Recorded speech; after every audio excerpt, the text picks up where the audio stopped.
अस्सलाम वालेकुम। उम्मीद करता हूँ आप सब खैरियत से होंगे। अगर आप में से कोई इस चैनल पर नया है तो प्लीज़ सब्सक्राइब लाजमी कीजिएगा। आज मैं आपके लिए बहुत ही खूबसूरत वाक़या लेकर आया हूँ, इंशाल्लाह समाअत कीजिए, आपको अच्छा लगेगा। अगर अच्छा लगे तो प्लीज़ लाइक एंड शेयर लाजमी कीजिएगा। कि तारीख़ में एक तालिब इल्म था जो कि मदरसे के अंदर रहता था, लेकिन उसके पास इतने पैसे नहीं थे कि वो खाना खा सके। वो अपने हुजरे के अंदर यानी कि जिस कमरे में रहता था तन्हा था, तो 2-3 दिन से वो भूखा था। लेकिन उसको भूख ने इतना सताया कि उसकी सोच में आया कि अब कोई भी यानी कि किसी चीज़ को भी ले सकता है, वो उस पर शर्न जायज़ है कि वो किसी की चीज़ उठा के खा सकता है। तो उसकी जहन में ये बात आई, तो उसने सोचा क्यों ना हो कि आज मैं चोरी करके किसी का खाना खा लूँ। उसने सोचा और फिर उस वक्त जो थे बादशाह के महल थे, उसके अंदर घर एक साथ थे, यानी कि एक छत से बंदा ऊपर चढ़े तो फिर चला ही जाता है कि घर साथ साथ होते और छत एक दूसरे के साथ मिली हुई होती थी। तो कहता है कि मैं मस्जिद की छत से चढ़ा और ऐसे आगे चलना शुरू कर दिया। कहते हैं मैं एक घर में देखा तो वहाँ पर औरतें बैठी हुई थी, जिसकी वजह से मैंने वहाँ से निकाब लिया और फिर आगे चला गया। मैंने कहा इधर जाना मुनासिब नहीं। तो कहता है अगले घर में गया तो वहाँ पर घर के अंदर कोई नज़र नहीं आया मुझे।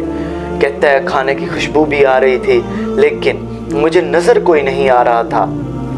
फिर कहता है कि मैं उस घर के अंदर चला गया और देखा तो हांडी पर यानी कि देगची के अंदर सालन बना हुआ है बैगन का। कहता है कि देगची में से मैंने बैगन निकाला और खाने की कोशिश की। कहता है कि अभी मैंने मुंह के अंदर डाला ही था तो मुझे आवाज़ आई, यानी कि गैब से आवाज़ आई कि मेरे दिल के अंदर ये ख्याल आया कि ये क्या कर रहे हो तुम, किसी का यानी कि खाना चोरी करके खाना कोई अच्छी बात नहीं और गुनाह कर रहे हो। चोरी करके खाने वाला चोर कहलाता है, गुनहगार होता है, अल्लाह पाक तुझे नहीं माफ़ करेगा। कहता है कि मैंने अभी दांत लगाए ही थे उसको, तो मैंने फिर उस यानी कि बैगन को दोबारा देगची के अंदर रख दिया और फिर वापस मदरसे चल दिया।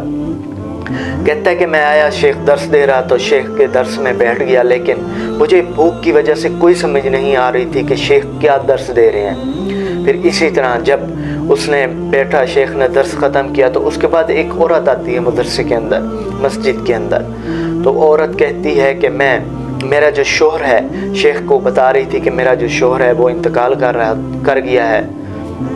शेख को बता रही थी कि मेरा शोहर इंतकाल कर गया है। तो तालिब इल्म को उनकी बातें समझ नहीं आ रही थी भूख की वजह से, क्योंकि वो क्या कह रहे हैं। तो शेख ने पूछा अच्छा तो अब क्या करना है। तो उस औरत ने कहा कि मैं निकाह करना चाहती हूँ। तो शेख ने इधर उधर नज़र दौड़ाई तो कोई उधर ना पाया, लेकिन ये तालिब इल्म बैठा हुआ था। तो उस शेख ने उससे पूछा क्या तुम शादी करना चाहते हो।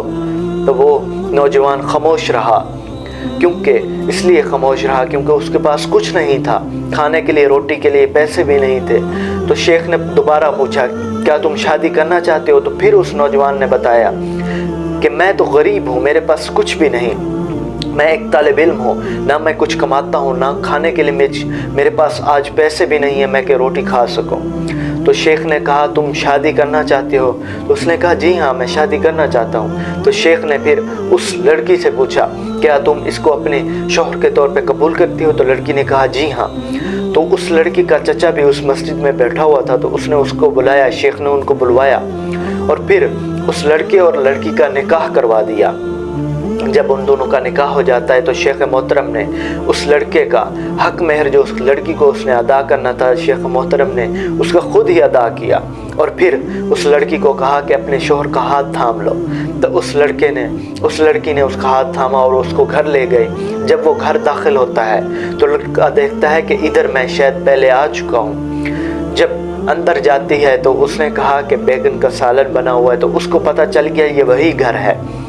जब वो लड़की उसको अंदर ले जाती है और देचकी में से देखती है कि वो बैगन पड़ा हुआ है और उसके ऊपर दंदियों के निशान भी हैं, तो उस लड़की ने कहा कि देखो एक कोई आया है और खाने की कोशिश की है लेकिन फिर उसने रख दिया है। तो वो लड़का रोने लग गया और उस लड़की को उसने अपनी बीवी को सारा वाक़या बताया कि मैं आया था ये खाने के लिए, लेकिन फिर मुझे खौफ खुदा ने फिर इसको रखने के लिए मजबूर कर दिया और मैं वापस चला गया और अल्लाह पाक سے ڈر گیا اور اللہ پاک سے توبہ کی، تو پھر اس لڑکی نے کہا بے شک اللہ پاک سے تم ڈر گئے اور توبہ کی، اور پھر اللہ پاک نے اسی گھر میں تیرا رزق لکھ دیا اور اسی گھر کا تجھے مالک بنا دیا۔